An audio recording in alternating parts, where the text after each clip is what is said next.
A flickering candle, a cold, quiet bathroom. The air is thick with anticipation, and the only sound is the soft crackling of the candle's flame. Shadows dance on the walls, creating an eerie atmosphere that sends shivers down your spine. You stare into the mirror, your heart beating fast. The reflection seems to waver, and you can't tell if it's just your imagination or something more sinister. The room feels colder, and your breath fogs up the glass. You whisper her name 3 times, Bloody Mary, Bloody Mary, Bloody Mary. Each whisper feels like a step closer to the unknown, and the tension in the room becomes almost unbearable. Some say she looks like a scary ghost, her eyes full of anger.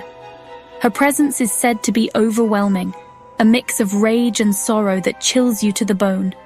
Others say she's an angry spirit, wanting to pull you into the mirror. They believe she seeks revenge, dragging unsuspecting souls into her dark, mirrored world. This is the spooky ritual of Bloody Mary, a scary story told for many years. Passed down through generations, it has become a staple of ghost stories and urban legends. It's a game kids talk about at sleepovers, daring each other to call something unknown. The thrill of the unknown and the fear of what might happen make it an irresistible challenge. But where did this scary story come from? What's the real story behind this old scary tale? The origins are shrouded in mystery, with various versions and interpretations adding to its allure. Some say it dates back to ancient times, while others believe it emerged from more recent folklore. Some people think the Bloody Mary story is about Queen Mary I of England.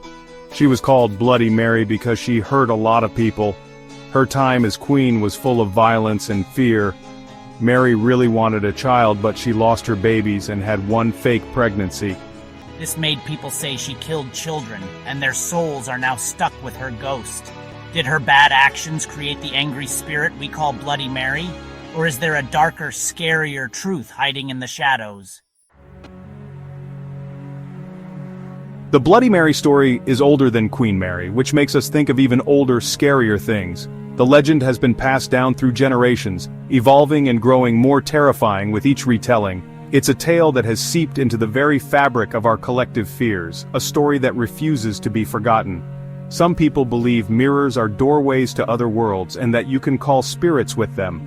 These beliefs are rooted in ancient traditions and folklore, where mirrors were often seen as portals to the unknown. The idea that a simple reflection could hold such power is both fascinating and terrifying.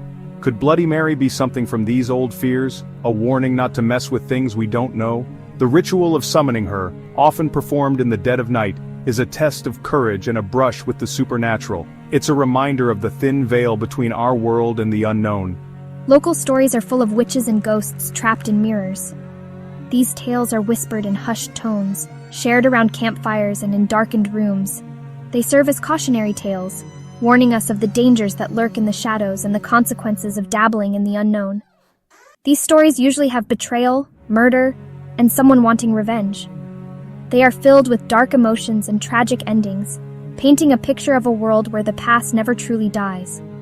The spirits of those wronged seek justice, and their presence is felt long after their stories have ended. Maybe Bloody Mary is a mix of these stories, a scary figure showing the darkness hiding just out of sight. She embodies our deepest fears and the unknown horrors that lie in wait. Her legend is a chilling reminder that some things are better left undisturbed, lurking in the shadows of our imagination. No matter where it came from, the Bloody Mary story still scares us. It's a tale that has been whispered in hushed tones, passed down through generations, each retelling adding a new layer of dread. It's a story told for many years, reminding us of our deepest fears. The flickering candlelight, the eerie silence all contribute to the atmosphere of unease. Maybe it's the ritual, looking at ourselves in the dark mirror, that makes it so scary. The act of summoning something unknown, something that might just be lurking in the shadows, sends shivers down our spines. Or maybe it's because the story feels real. The idea that something bad could be hiding where we can't see it. The shadowy figure in the corner, the feeling of being watched, all play into our primal fears. Whatever the reason, the story reminds us that people have always been interested in spooky things. The thrill of the unknown, the excitement of a good scare, it's all part of our human nature. It shows how powerful stories can be and how we want to understand the unknown. These tales, whether true or not, connect us to our past and to each other, reminding us of the power of storytelling.